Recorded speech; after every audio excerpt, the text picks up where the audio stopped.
시간이 되었으므로 다 같이 일어서서 찬송하며 주일 예배를 함께 드리겠습니다.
자들아 물로 나오라. 돈 없는 자도 오라. 너희는 와서 사 먹되 돈 없이 값 없이 와서 포도주와 젖을 사라.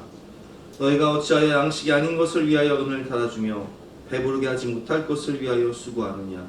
내게 듣고 들을지어다. 그리하면 너희가 좋은 것을 먹을 것이며 너희 자신들이 기름진 것으로 즐거움을 얻으리라. 아멘. 하나님 감사합니다.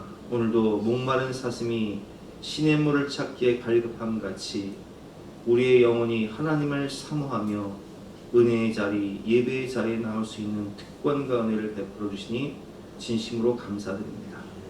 이 시간 갈급한 심령 위에 하늘의 문을 여시고 하나님께서 임재하셔서 풍성한 은혜와 사랑을 부어주시고 세상이 줄 수 없는 평안과 기쁨을 넘치도록 허락하여 주시옵소서. 감사드리며 예수 그리스도 이름으로 기도드렸사옵나이다. 만일 우리가 죄가 없다고 말하면 스스로 속이고 또 진리가 우리 속에 있지 아니할 것이요 만일 우리가 우리 죄를 자백하면 그는 미쁘시고 오로사 우리 죄를 사하시며 우리를 모든 불의에서 깨끗하게 하실 것이라. 그러므로 주 예수 그리스도 안에 있는 자에게는 결코 정죄함이 없느니라.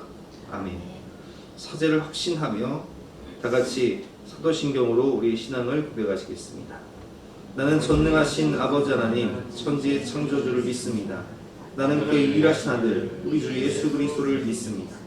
그는 성령으로 잉태되어 동정녀 마리아에게서 나시고 본디오 빌라도에게 고난을 받아 십자가에 못 박혀 죽으시고 장사된 지 사흘 만에 죽은 자 가운데서 다시 살아나셨으며 하늘에 오르시어 전능하신 아버지 하나님 우편에 앉아 계시다가 거기로부터 살아있는 자와 죽은 자를 심판하러 오십니다. 나는 성령을 믿으며 거룩한 공교회와 성도의 교제와 죄를 용서하는 것과 몸의 부활과 영생을 믿습니다. 아멘. 다 같이 앉으셔서 함께 찬송하시겠습니다.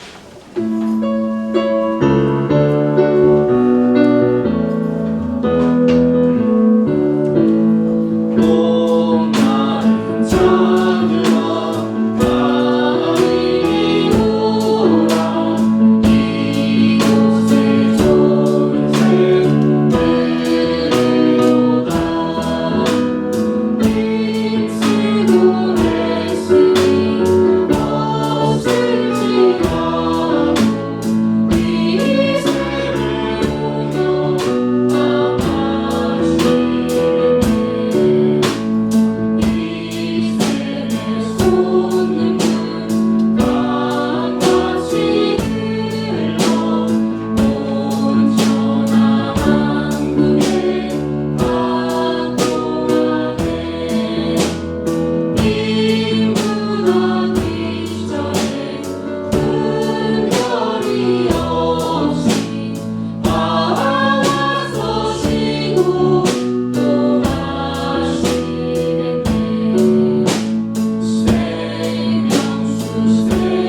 죄악으로 죽어야 마땅한 저희를 주님의 사랑과 희생으로 영원한 생명을 허락하여 주시니 그 은혜에 감사합니다.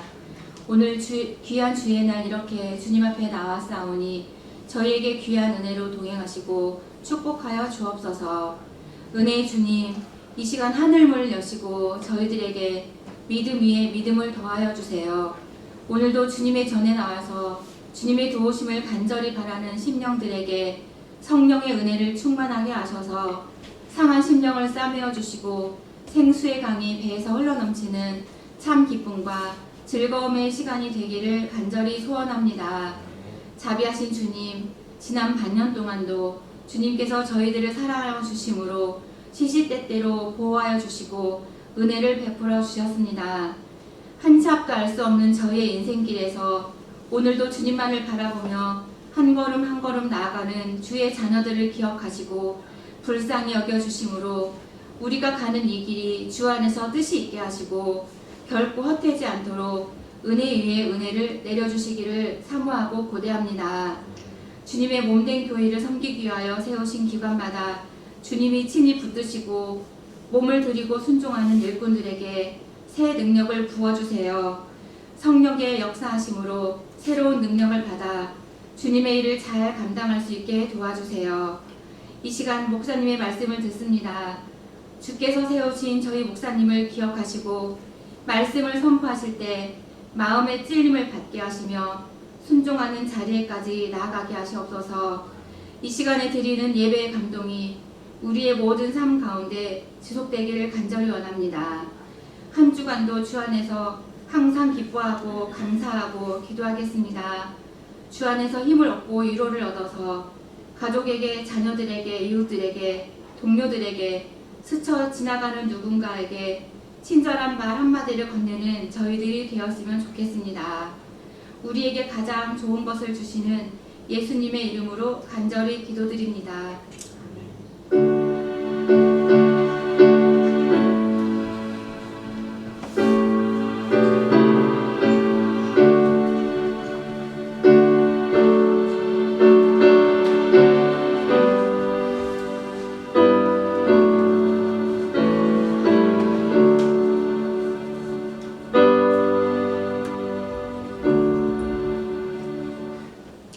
반갑습니다. 오늘도 주님을 사랑하는 마음으로 주님 전에 오신 여러분들을 주님의 이름으로 환영하고 축복합니다. 공고 말씀드리겠습니다. 수련회가 이번 주부터 시작이 됩니다. 청년부 수련회가 이번 주부터 시작이 되고요. 그리고 아동부 수련회, 청소년 캠프가 이어져서 계속 진행되는데 성령께서 역사하셔서 우리 아들 안전하고 건강히 다녀오고 또 은혜 많이 받고 하나님 주신 비전과 소망을 발견하고 열정적으로 살아갈 수 있도록 기도해 주시기 바랍니다. 제자훈련 오늘 1시에 도서관에서 보이도록 하겠습니다. 2부 예배 후에 감편식을 준비했으니까 식사하고 가시면 좋겠습니다. 오늘 우리에게 주시는 말씀은 시편 1편 1절부터 6절까지 말씀인데요. 구약성경 803면입니다. 제가 읽도록 하겠습니다. 복 있는 사람은 악인들의 꾀를 따르지 아니하며 죄인들의 길에 서지 아니하며 오만한 자들의 자리에 앉지 아니하고 오직 여호와의 율법을 즐거워하여 그의 율법을 주야로 묵상하는도다. 그는 시냇가에 심은 나무가 철을 따라 열매를 맺으며 그 잎사귀가 마르지 아니함 같으니 그가 하는 모든 일이 다 형통하리로다.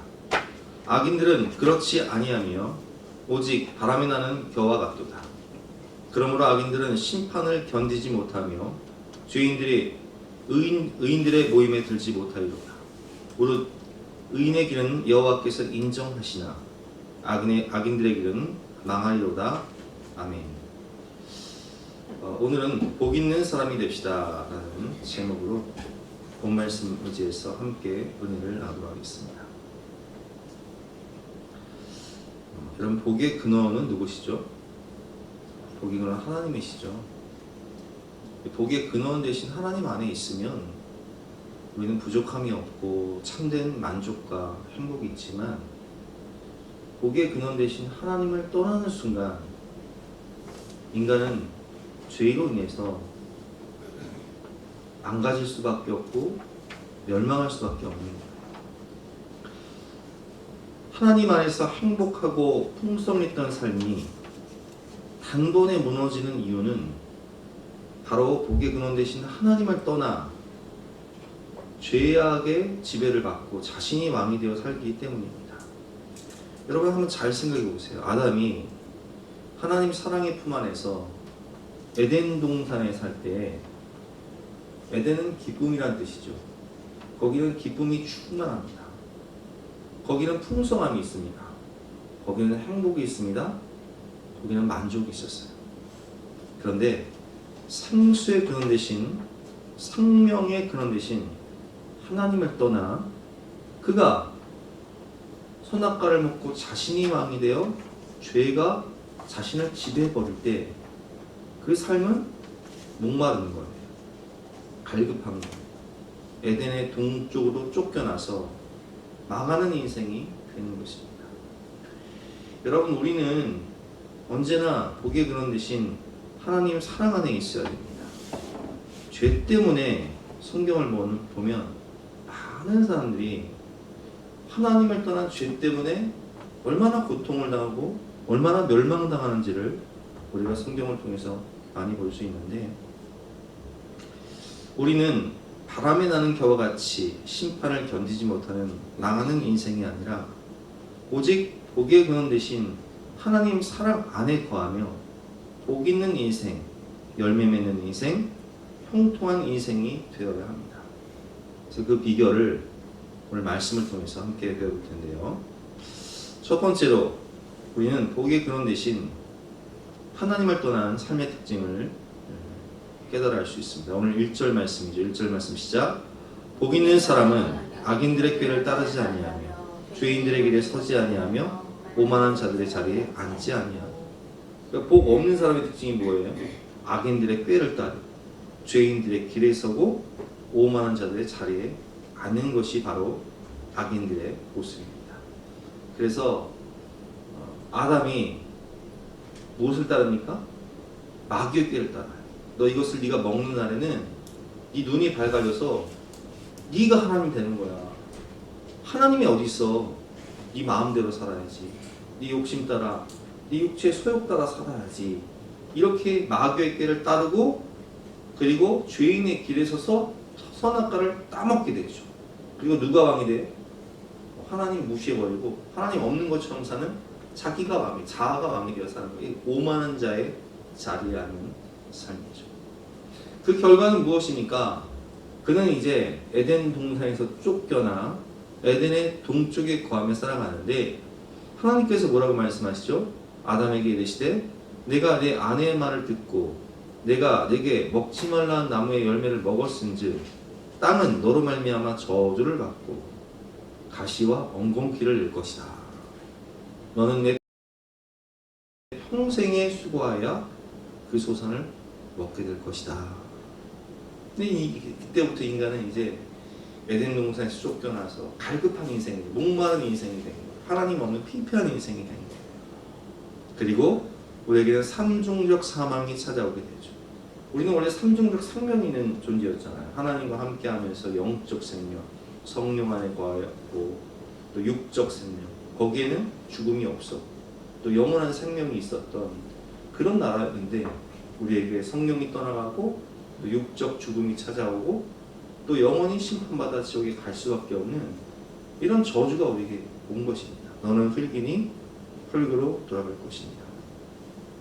여러분, 그렇습니다. 복의 근원 대신 하나님 아버지를 떠나는 것이 우리에게는 가장 큰 저주인 것입니다. 누가복음 15장을 보면 탕자의 비유, 너무 잘 알고 있는 탕자의 비유를 보면 후 며칠이 안 되어 둘째 아들이 재물을 다 모아가지고 아버지를 떠나요. 먼 나라에 가서 거기서 허랑방탕하여 그 재산을 다 낭비해버립니다. 다 없애버립니다. 죄 가운데 빠져서 허랑방탕하게 살다가 거지가 되는 거예요. 근데 그 나라에 그게 흉년이 들어 그가 비로소 궁핍한지라 가서 그 나라 백성 중 한 사람에게 붙여 사니 그가 그를 들러 보내어 돼지를 치게 하였는데 그가 돼지 먹는 쥐업 열매로 배를 채우고자 하되 주는 자가 없는지라. 돼지와 경쟁하며 살아가는 비참한 삶, 돼지가 먹는 쥐업 열매를 먹고 싶어도 먹을 수 없는 비참한 현실에 그는 깨닫게 됩니다.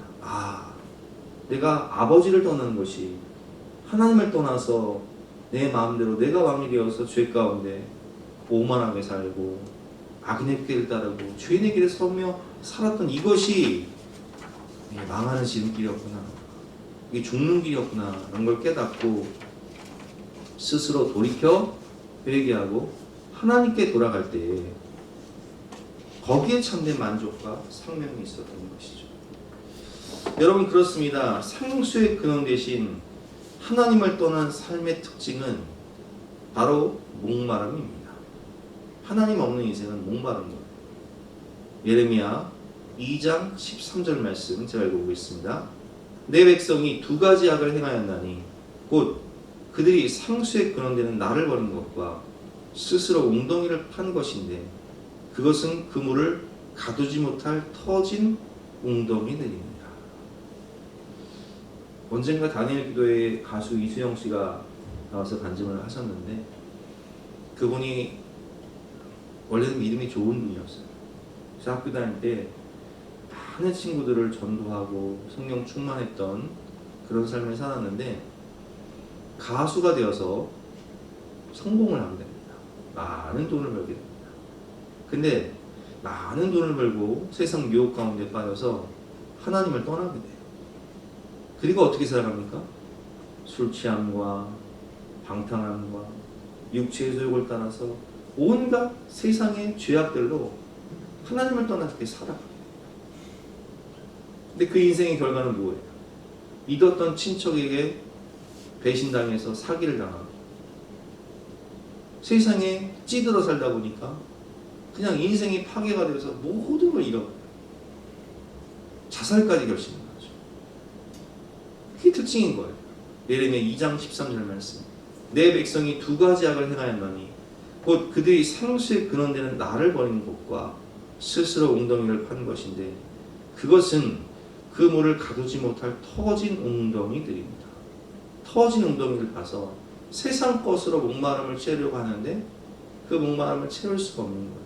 여러 가지 중독에 빠져 살지만 그 목마름을 채울 수가 없는 거예요. 어떻게 채울 수 있을까요? 정답은 아버지께 돌아가는 것이죠. 하나님께 돌아오는 거예요. 아모스 8장 11절 말씀. 주 여호와의 말씀이니라. 보라, 날이 이를지니라. 내가 기근을 땅에 보내리니 양식이 없어 주림이 아니며 물이 없어 가람이 아니며 여호와의 말씀을 듣지 못하는 기가 있다. 여러분, 하나님을 떠난 인생은요, 하나님의 말씀을 못 듣기 때문에, 하나님 안에 거하지 못하기 때문에 이 인생 자체가 기갈인 거예요. 기근인 거예요. 목마른 거예요. 하나님을 떠난 결과로 나타나는 공허함의 특징, 비참한 결과가 무엇입니까? 오늘 본문 4절부터 6절 한번 교독해 보겠습니다. 악인들은 그렇지 아니하며 오직 바람에 나는 겨와 같도다. 5절 시작. 그러므로 악인들은 심판을 견디지 못하며 죄인들이 의인들의 모임에 들지 못하리라. 무릇 악인들의 길은 여호와께서 인정하시나 의인들의 길은 여호와께서 인정하시나 악인들의 길은 망하리로다.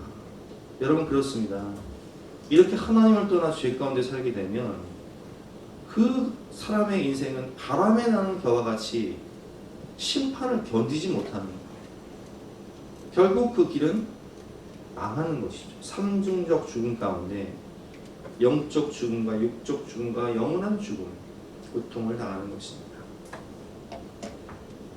이스라엘 백성들이 그랬잖아요.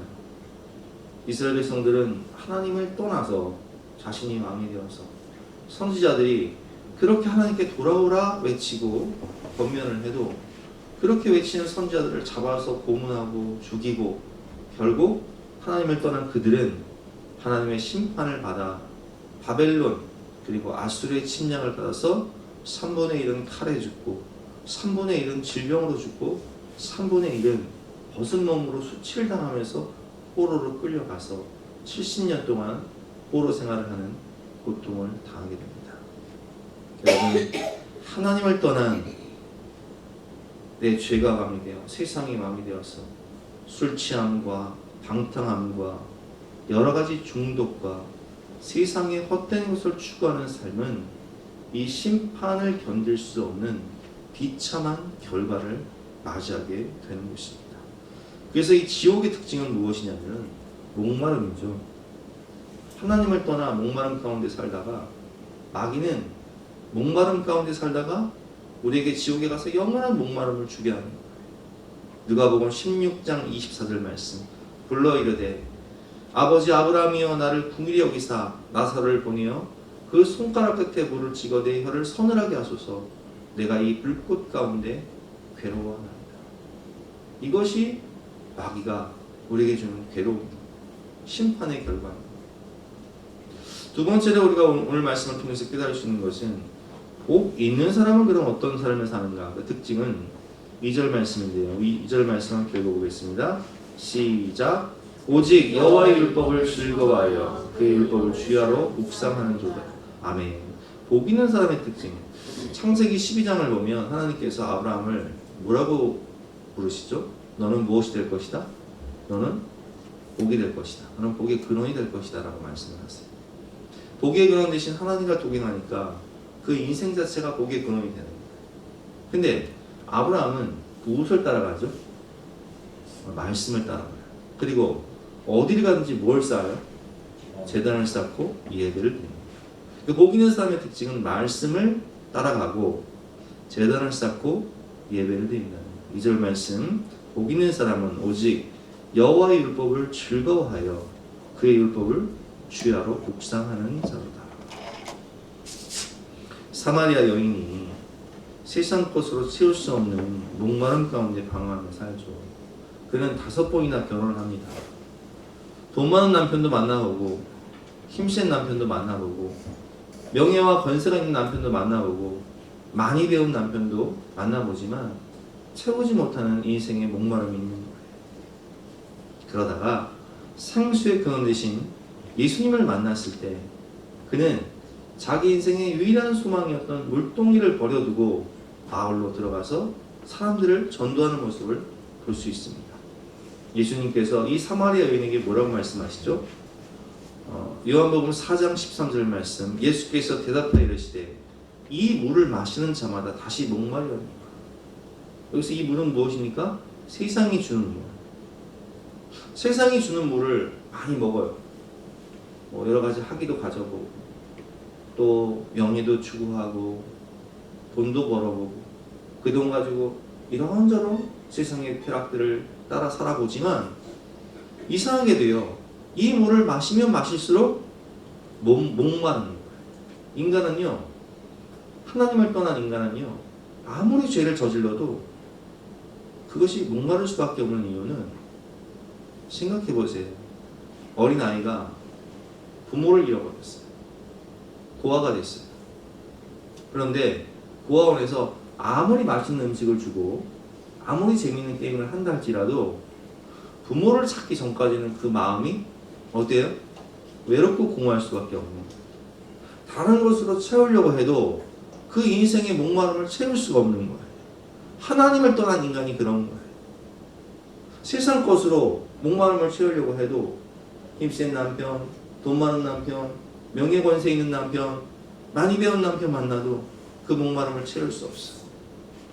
술에도 빠져보고 도박에도 빠져보고 여러 가지 게임도 빠져봐도 그 목마름을 채울 수 없는 거예요. 이 물을 마시는 자마다 다시 목마르려니와 내가 주는 물은 그 속에서 영생하도록 솟아나는 샘물이 되리라. 하나님 안에 돌아와서 하나님 주신 성령의 생수를 마시고 하나님의 말씀을 들을 때 그 영혼이 솟게 되고 내 잔이 넘치나이다 고백할 수 있는 거예요. 이 여자는 생수의 근원 되시는 예수님을 만나서 물동이를 버려두고 동네로 들어가서 사람들에게 이렇게 외칩니다. 내가 행한 모든 일을 내게 말하는 사람을 와서 보라. 이는 그리스도가 아니냐 하니 그들이 동네에서 나와 예수께 오더라. 아멘. 그렇습니다. 참된 만족은 예수님 안에 있는 거예요. 요한복음 7장 37절 말씀 예수님께서 이렇게 말씀하시죠. 누구든지 목마르거든 내게로 와서 마시라. 나를 믿는 자는 성경의 이름과 같이 그 배에서 생수의 강이 흘러나오리라 하시니 아멘. 참된 만족은 복의 근원 되시고 생수의 근원 되시는 하나님 사랑의 품에 돌아와서 그분의 말씀을 들을 때 우리 영혼은 이 인생의 갈급함을 해결할 수 있는 것입니다. 그래서 이 탕자가 아버지께 돌아오니까 어떻게 됩니까? 하나님께서 모든 것을 회복시켜 주시는 거예요. 손에 가락지를 끼우고 제일 좋은 옷을 입히고 신을 신기며 너는 내 아들이다 말씀하시고 살찐 송아지를 잡아다가 잔치를 베풀어주며 천국 잔치, 하나님 사랑의 품 안에서 만족할 수 있는 풍성한 잔치를 베풀어 주시는 것입니다. 이사야 55장을 보면 이런 말씀이 있습니다. 제가 오늘 예배 시간 첫 시간에 이 말씀을 읽었는데, 오라 너희 모든 목마른 자들아 물로 나오라, 돈 없는 자도 오라, 너희는 와서 사 먹되 돈 없이 값없이 와서 포도주와 젖을 사라. 너희가 어찌하여 양식이 아닌 것을 위하여 은을 달아주며 배부르게 하지 못할 것을 위하여 수고하느냐. 내게 듣고 들을지어다. 그리하면 너희가 좋은 것을 먹을 것이며 너희 자신들이 기름진 것으로 즐거움을 얻으리라. 너희는 귀를 기울이고 내게로 나와 들으라. 그리하면 너희의 영혼이 살리라. 내가 너희를 위하여 영원한 언약을 맺으리니 곧 다윗에게 허락한 확실한 은혜이니라. 아멘.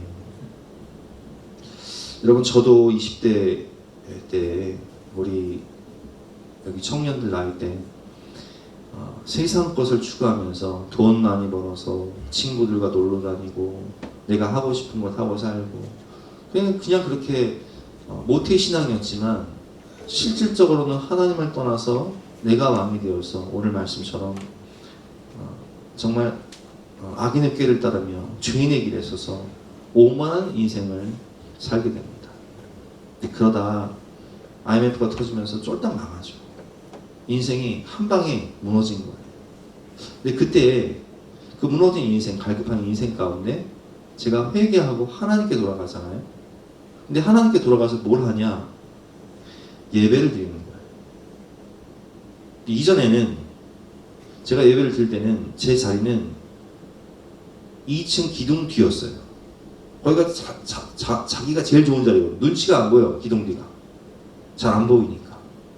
근데 이제는 어디 앉냐? 성가대석에 앉아서 하나님 찬양을 볼 때면 그렇게 눈물이 나는 거예요. 성가대를 하며 찬양을 하는데 눈물 콧물이 범벅이 되는 거예요. 창피하게 닦을 수도 없어. 몰래 닦고, 기도 시간에 몰래 닦고 하나님 말씀을 들으면 그것이 꼭 나한테 하는 말씀이라 그 말씀이 얼마나 갈급하고 사모가 되는지 설교 노트를 만들어서 그 목사님이 하시는 말씀을 꼼꼼하게 다 적는 거예요. 그리고 집에 가서 몇 번을 봐요. 그리고 이 갈급한 마음, 사모하는 마음 가운데 하나님 말씀을 읽으면 그 말씀이 꿀같이 단 이유가 내가 망한 이유가 무엇인지를 다 보여줘. 그리고 내가 어떻게 살아야 되는지를 하나님 말씀이 다 알려줘. 이것은 내 인생의 실패의 설계도요, 또 앞으로 성공의 설계도요, 구원의 설계도요, 축복의 설계도였어요. 그래서 이사야 55장을 보면 뭐라고 말씀하세요? 오라 너희 모든 목마른 자들아 물로 나오라. 돈 없는 자도 오라. 너희는 와서 사 먹되 돈 없이 값없이 와서 포도주와 젖을 사라. 너희가 어찌하여 양식이 아닌 것을 위하여 세상 것을 위하여 은을 달아주고 배부르게 하지 못할 것을 위하여 수고하고 일하면서 헛돈을 쓰면서 죄 짓고 다니느냐. 내게 와서 하나님 말씀을 듣고 들을지어다. 그리하면 너희가 좋은 것을 먹을 것이며 너희 자신들이 이 기름진 것으로 이 마음이 참된 즐거움을 얻으리라 말씀하시는 거예요. 너희는 귀를 기울이고 내게로 나와 들으라. 하나님 말씀을 들으라. 여러분, 하나님 말씀은 세 가지가 있죠. 첫 번째 기록된 말씀 로고스가 있어요. 성경. 두 번째 선포되어지는 말씀 캐리그마가 있어요. 설교. 세 번째 그 중에 내게 임하는 말씀이 있어요. 약속의 말씀 레마. 듣고 들을지어다. 너희는 귀를 기울이고 내게로 나와 들으라. 그리하면 너희의 영혼이 살리라. 내가 너희를 위하여 영원한 언약을 맺으니 약속의 말씀 레마 곧 다윗에게 허락한 확실한 은혜입니다. 그래서 그 말씀을 붙잡고 기도하면 내 미래가 보이고 하나님의 약속이 믿어져요. 그 말씀이 내 인생의 소망이 되고 그 예배 시간이 내 인생을 회복해주는 능력이 되고 세상이 줄 수 없는, 세상이 알 수 없는 기쁨과 평안을 저에게 허락해주는 시간이었습니다. 여러분, 그렇습니다. 말씀은 우리가 왜 인생이 무너졌는지를 깨닫게 해줘요. 그리고 하나님 말씀은 우리가 앞으로 어떻게 살아야 할지를 알려주시죠. 제가 지난 주간에 느헤미야서를 읽었는데 느헤미야서를 보니까 느헤미야는 원래 페르시아의 어떤 사람이었죠? 술 맡은 관원장이었어요. 고위공직자였어요. 좌의정, 우의정, 불중, 이제 양팔, 왕의 오른손, 오른팔, 왼팔, 절대 권력을 가진 사람이었어요. 그런데 그가 예루살렘 성벽이 무너지고 성문은 불탔다는 소식을 듣고 금식하며 기도합니다. 회개하면서 조상들의 죄를 회개하면서 기도할 때 왕이 네가 왜 이렇게 근심하느냐? 너 뭐 원하는 거 있느냐? 지금 우리 조국이 저렇게 망해가지고 성벽은 무너지고 성문은 불탔다는 소식을 제가 들었습니다. 저에게 시간을 주셔서 제가 고국으로 돌아가서 성벽을 재건할 수 있는 그런 은혜를 허락해 주시옵소서. 그래서 예루살렘으로 돌아와서 백성들과 힘을 합쳐서 사마리아 사람들의 방해에도 불구하고 52일 만에 성벽을 재건을 해요. 근데 성벽을 재건하는 게 중요한 게 아니에요. 우리가 왜 이렇게 됐는가? 우리나라가 왜 이렇게 망할 수밖에 없었는가? 성벽을 재건하고 느헤미야는 학사 에스라를 불러서 전 국민을 불러 모아 부흥회를 합니다. 오히려 지금 부흥회를 하는 거예요. 말씀성회를 하는 거예요. 근데 말씀성회를 하다 보니까 깨닫게 되는 게 장세기, 출애굽기, 레위기, 민수기, 신명기, 여호수아, 사사기, 룻기, 사무엘상하, 열왕기상하 하나님이 이 적과 꿀이 흐르는 땅을 하나님이 아브라함에게 약속하신 대로 적과 꿀이 흐르는 땅을 주셨음에도 불구하고 우리의 조상들이 하나님을 잘 섬기지 않고 하나님을 예배하며 하나님 말씀대로 살지 않고 그렇게 선지자들이 외치고 하나님께 돌아오라 외쳤는데도 하나님을 배반하고 거역하며 망할 길을 갔구나. 하나님 말씀대로 살지 않았구나. 그것을 깨닫고 통회하고 자복하면서 우리는 말씀대로 살겠습니다. 결단하는 시간을 갖는다는 거예요. 예레미야 9장 33절부터 한번 교독해 보겠습니다. 그러나 우리가 당한 모든 일에 주는 공의로우시니 우리는 악을 행하였사오나 주께서는 진실하게 행하셨음이니이다. 34절 시작. 우리 왕들과 황백들과 제사장들과 조상들이 주의 율법을 지키지 아니하며 주의 명령과 주께서 그들에게 경계하신 말씀을 순종하지 아니하고 그들이 그 나라와 주께서 그들에게 베푸신 큰 복과 자기 앞에 주신 넓고 긴 땅을 누리면서도 주를 섬기지 아니하며 악행을 그치지 아니하였으므로 우리가 오늘날 총이 되었는데 그래서 우리가 망했는데 곧 주께서 우리 조상들에게 주사 그것의 열매를 먹고 그것의 아름다운 소산을 누리게 하신 이 땅에서 우리가 총이 되었나이다. 포로가 되어서 비참하게 끌려갔습니다. 우리의 죄로 말미암아 주께서 우리 위에 세우신 이방 왕들이 이 땅에 많은 소산을 얻고 그들이 우리의 몸과 가축을 임의로 가나라오니 우리의 곤란이 심하오며 우리가 이 모든 일로 말미암아 이제 견고한 언약을 세워 기록하고 우리는 조상들처럼 살지 않고 하나님 말씀대로 예배드리며 하나님 말씀 따라 살겠습니다. 언약에 임봉해 봅니다. 여러분 하나님 말씀을 읽다 보면요, 내가 왜 망했는지를 깨달아요. 아, 내가 왕이었구나. 내 죄가 왕이었구나. 내가 아람이었구나. 내가 이스라엘 백성이었구나. 내가 포로가 될 수밖에 없었구나. 내가 죽을 짓만 했구나. 뭐 어떻게 하면 살 수 있을까? 복의 근원 되신 하나님께 돌아와서 예배드리며 말씀에 순종하는 것이 복이구나. 이게 깨달아져요. 이게 믿어져요. 그리고 철저히 회개하고 날마다 나는 죽고 예수로 사는 삶. 예배의 회복을 통해서 우리는 늘 자신의 죄를 바라보며 회개하고 이제는 나도 하나님 말씀대로 살겠습니다. 하나님 말씀을 묵상하며 순종하며 살기로 결단을 하게 됩니다. 그래서 그들은요, 부흥회가 끝난 다음에 뭘 하냐? 언약에 임봉하면서 철저한 주일 성수를 선포합니다. 예루살렘 성 문이 있잖아요. 그러면 두로와 시돈에서요, 사람들이 물고기를 가지고 막 팔러 와요. 안식일에. 느헤미야가 성문 열어주지 마라. 안식일에 무슨 장사냐? 철저한 주일 성수. 그리고 예배를 드려야 되는데 레위인들이 먹고 살 길이 없으니까, 백성들이 11조 안 내니까 먹고 살 길이 없으니까 밭에 나가 들에 나가서 농사 짓고 예배를 안 드리는 거예요. 그래서 느헤미야가 철저하게 11조 지켜라. 왜? 레위인들이 예배에 집중할 수 있도록 철저하게 11조 지켜라. 이걸 명령을 해요. 그리고 이스라엘 왜 멸망해요? 하나님이 분명히 이방 여인들을 데리고 오면 그들이 우상들을 데리고 오니까 이방 여인과 결혼하지 말라고 했는데 솔로몬이 그걸 거역하잖아요. 애굽의 공주를 데려올 때 애굽의 우상이요, 모압, 암몬 그런 이방 여인과 결혼할 때 그들의 우상이 들어와서 그 우상 숭배 때문에 망하잖아요. 철저하게 이방 여인과의 결혼을 금지합니다. 여러분, 성경은 우리의 인생의 모든 문제의 근원이 무엇이었는지를 철저히 알려주세요. 성령의 조명 가운데 성경 말씀을 통해서 내 삶에 무엇이 문제였는지, 내 죄의 근원이 무엇이었는지를 깨닫게 알게 해주시죠.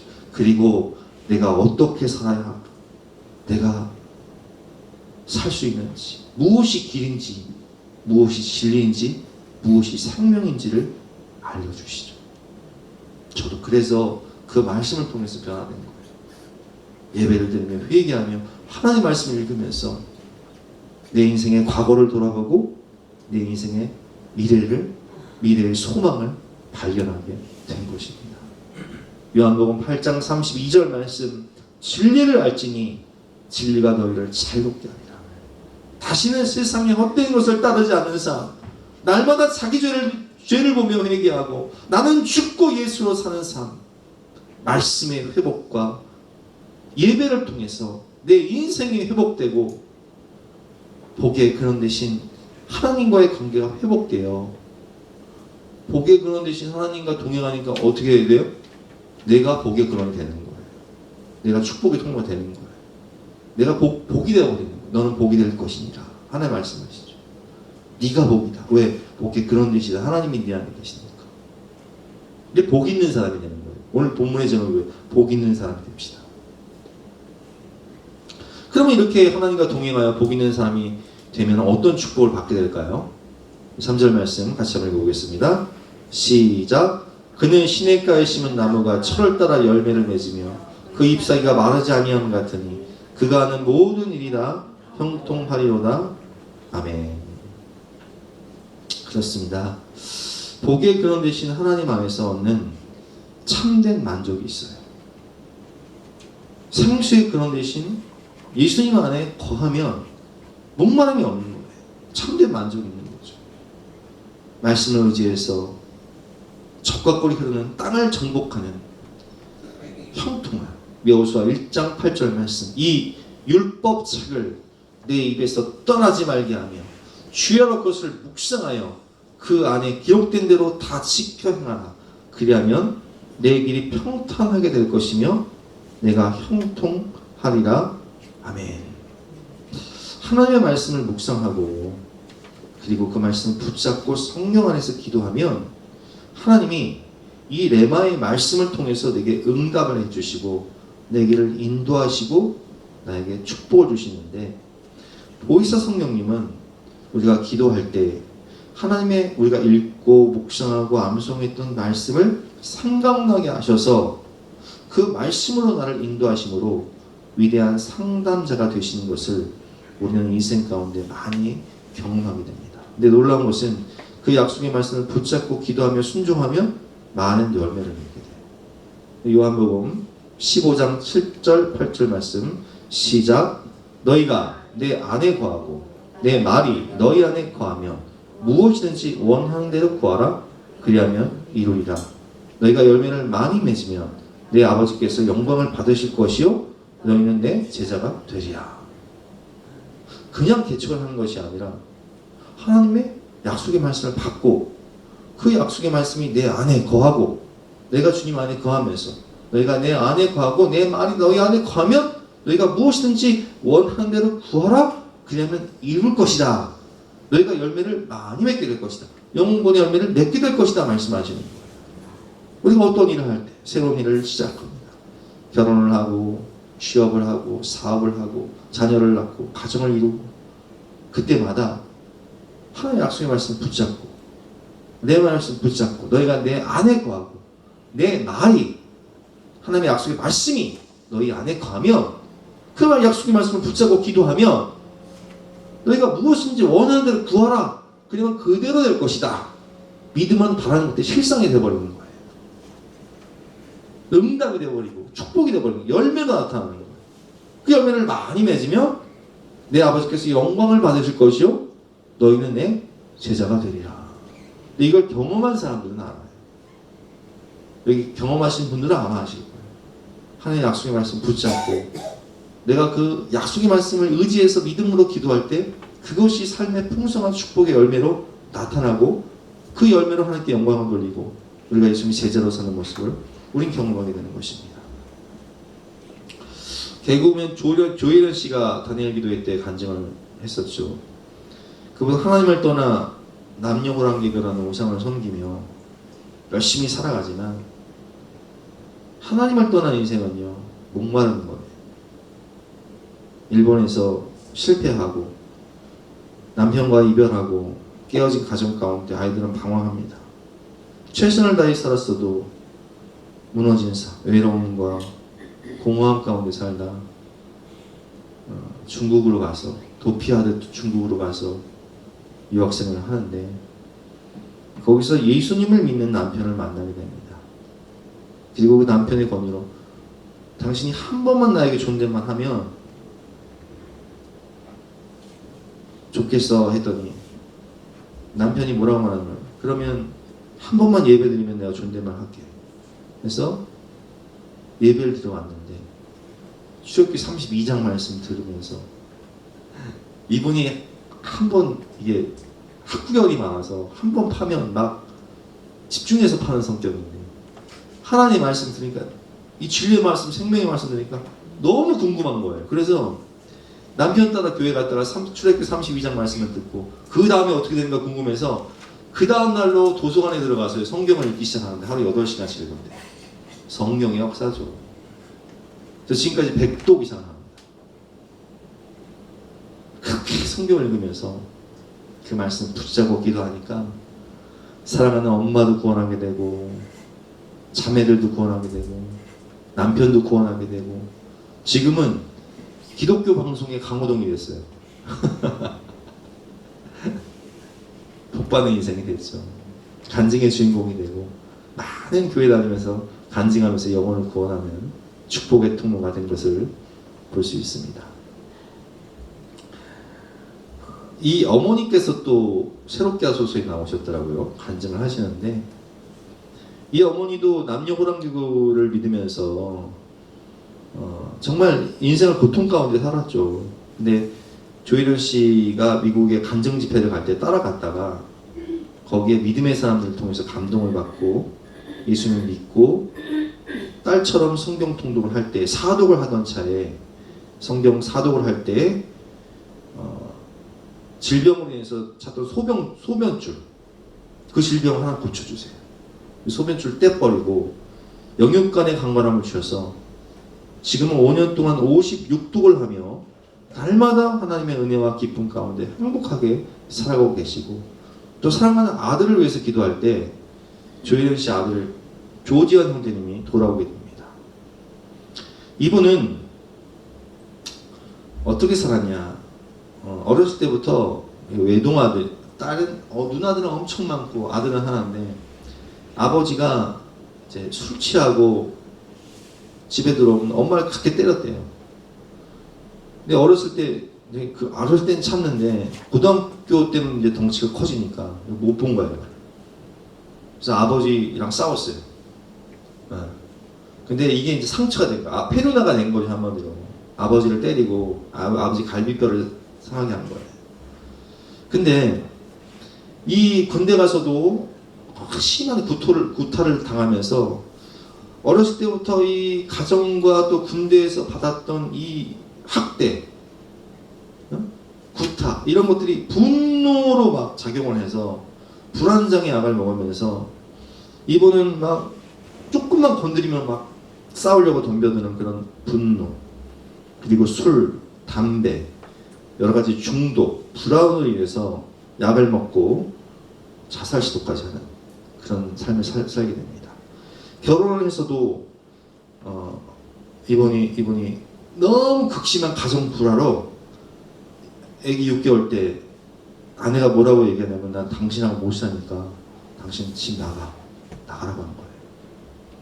그래서 어쩔 수 없이 나가서 갈 데가 없으니까 누나한테 전화했는데 조현 씨가 그럼 우리 집으로 와라 해서 누나의 집에 살면서 내영하고 누나의 그 삶을 통해서 그 아름다운 삶, 그 행복한 삶, 그 하나님의 말씀을 읽으면서 서로가 서로를 존중하고 정말 에덴 동산 같은 그런 삶을 통해서 이분이 감동을 받고 예수를 영접하게 됩니다. 그리고 거기서 성경을 읽기 시작해요. 그러면서 내면에 있던 분노가 사라지고 그리고 내 힘으로 끊을 수 없었던 술, 담배, 도박 중독 이런 것들을 다 끊게 돼요. 그리고 은혜를 받아서 올해 서울장신 3학년에 편입했대요. 와, 놀라운 역사죠.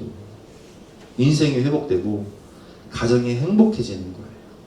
다시 아내를 만나 이제는 서로가 서로를 존중하고 사랑하고 위하며 살고 가정이 천국이 되는 거죠. 여러분 그렇습니다. 성경은 우리를 구원에 이르게 하는 천국 가는 내비게이션이죠. 그리고 우리를 온전하게 하여 예수님처럼 살아갈 수 있도록 우리를 거듭나게 하는 능력입니다. 디모데후서 3장 15절 말씀, 또 어려서부터 성경을 알았나니 성경은 능히 너로 하여금 그리스도 예수 안에 있는 믿음으로 말미암아 구원에 이르는 지혜가 있게 하느니라. 천국 가는 내비게이션. 모든 성경은 하나님의 감동으로 된 것으로 교훈과 책망과 바르게 함과 의로 교육하기에 유익하니 이는 하나님의 사람으로 온전하게 하며 모든 선한 일을 행할 능력을 갖추게 하려 함이라. 아멘. 하나님 안에 예배드리면서 성경을 읽으면 인생이 회복되고 그 안에서 하나님 안에서 누리는 만족과 평안과 풍성함이 있는 거예요. 시편 23편 1절부터 제가 읽어보겠습니다. 여호와는 나의 목자시니 내게 부족함이 없으리로다. 하나님 안에 만족이 있고 행복이 있으니까 부족함이 없는 거예요. 그가 나를 푸른 풀밭에 놓이시며 쉴 만한 물가로 인도하시는 것. 하나님 주시는 이 말씀의 꼴을 먹고 성령의 생수의 강을 마시니까 우리의 영혼이 소성케 되고 하나님은 성령을 통해서 우리의 삶을 인도해 주시니까 원더풀 카운슬러 대신 하나님이 우리의 삶을 인도하시니까 자기 이름을 위하여 의의 길로 인도하시는구나. 복된 삶을 살 수밖에 없는 것이죠. 때로는 우리가 고난과 어려움을 당하지만 내가 사망의 음침한 골짜기로 다닐지라도 해를 두려워하지 않을 것은 주께서 나와 함께 하심이라. 주의 지팡이와 막대기가 나를 안위하시나이다. 주께서 내 원수의 목전에서 내게 상을 차려주시고 기름을 내 머리에 부으셨으니 내 잔이 넘치나이다. 목마른 인생이 아니라 내 잔이 넘치나이다 고백하는 참된 만족과 풍성함이 있는 인생이 되는 거예요. 내 평생의 선하심과 인자하심이 반드시 나를 따르니 내가 여호와의 집에 영원히 살리로다. 아멘. 여러분 제가 오늘 이 설교를 왜 하냐면요, 요즘 날씨가 너무 덥잖아요. 비도 안 와요 또. 그러다 보니까 우리가 밭에 고추도 심고 가지도 심고 그리고 뒤에 포도나무도 있고 한데 이게 다 말라서 죽게 생긴 거예요. 그래서 제가 새벽에 이제 기도 끝나고 여기 아침에 물을 주는데 물을 줘도요 날씨가 얼마나 뜨거운지 금방 말라버려요. 그러니까 포도가요 열매가 맺혔던 게 시들시들 쪼그라가지고 떨어지는 거예요. 여러분, 근데요 시냇가에 심은 나무는 어때요? 시냇가에 심은 나무는 그렇지 않아요. 무더운 여름 아무리 폭염이 오고 비가 오지 않아 가뭄이 와도 복의 근원 대신 하나님 안에 있는 사람은요 시냇가에 심은 나무처럼 그 잎사귀가 마르지 아니하며 철을 따라 열매를 맺고 풍성한 축복을 받는 형통한 인생이 되는 거예요. 그게 하나님 안에 거하는 시냇가에 심은 나무의 특징입니다. 오늘 3절 말씀 같이 한번 읽어보겠습니다. 시작. 그는 시냇가에 심은 나무가 철을 따라 열매를 맺으며 그 잎사귀가 마르지 아니함 같으니 그가 하는 모든 일이 다 형통하리로다. 아멘. 하나님께 예배 잘 드리고 그 말씀 안에 거하면서 그 말씀 붙잡고 믿음으로 살아가는 복 있는 사람이 되면 그는 시냇가에 심은 나무가 철을 따라 열매를 맺으며 그 잎사귀가 마르지 아니함 같으니 그가 하는 모든 일이 다 형통하리로다. 아무리 세상이 각박하고 국제 상황이 어렵고 기근과 가뭄이 온다 할지라도 그는 시냇가에 심은 나무가 철을 따라 열매를 맺으며 그 잎사귀가 마르지 아니함 같으니 그가 하는 모든 일이 다 형통하리로다. 오늘 이 약속의 말씀 붙잡고 여러분 하나님의 말씀에 순종하며 30배, 60배, 100배의 결실을 거두는 시냇가에 심은 나무와 같은 복 있는 사람이 되시는 저와 여러분 되시기를 주님의 이름으로 축원합니다. 우리 함께 주신 말씀 생각하면서 찬양하고 기도하는 시간을 가겠습니다.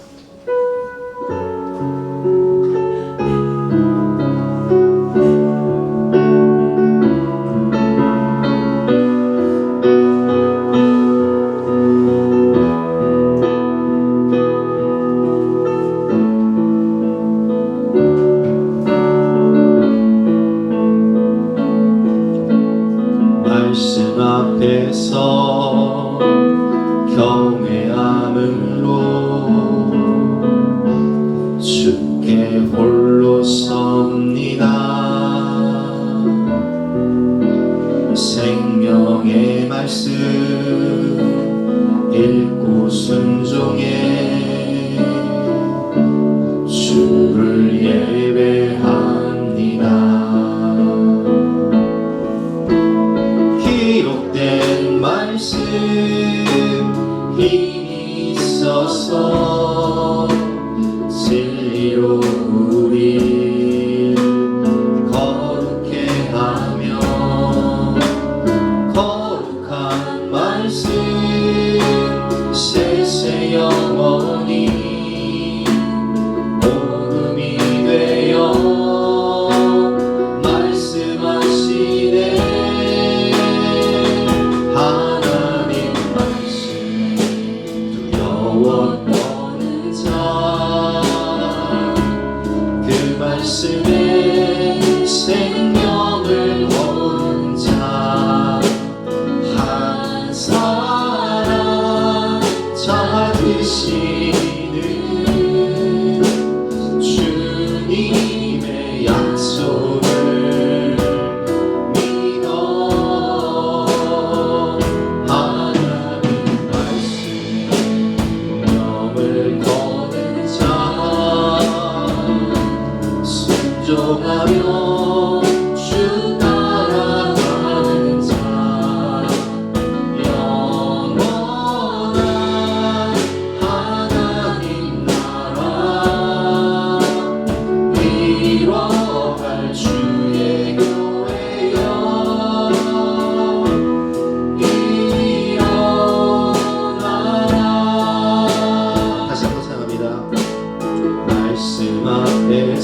붙잡고 믿음으로 기도하며 그 말씀의 운명을 걸 때 느헤미야를 통해서 하나님께서 예루살렘 성벽을 재건하셨을 뿐만 아니라 모든 백성들이 하나님을 예배하는 말씀에 순종하는 언약의 인봉한 자로 변화시키는 모습을 볼 수 있습니다. 이 시대도 하나님께서는 하나님 말씀의 운명을 걸고 하나님 말씀에 목숨을 걸고 하나님 말씀에 순종하는 그 한 사람을 사신다고 말씀하실 때 하나님 그 한 사람이 바로 저입니다. 내가 여기 있사오니 주여 나를 보내소서. 내가 순종하며 열매 맺게 하여 주시옵소서. 복 있는 사람이 될 수 있도록 나를 사용하여 주시옵소서. 우리 간절한 마음으로 주여 한번 외치고 기도하겠습니다. 주여!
같이 결단 찬송 200장 찬송하시겠습니다.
오늘도 목마른 사슴이 신의 물을 찾기에 갈급한 마음으로 하나님 앞에 나와 예배드리고 말씀을 들을 때 하나님께서 이 생명의 말씀, 소망의 말씀, 은혜의 말씀을 우리에게 주시고 시냇가에 심은 나무처럼 변화되어서 하나님의 말씀에 순종할 때 30배, 60배, 100배 풍성한 열매를 맺게 하며 복의 근원으로 축복의 통로로 우리 인생을 변화시켜 주시니 진심으로 감사합니다.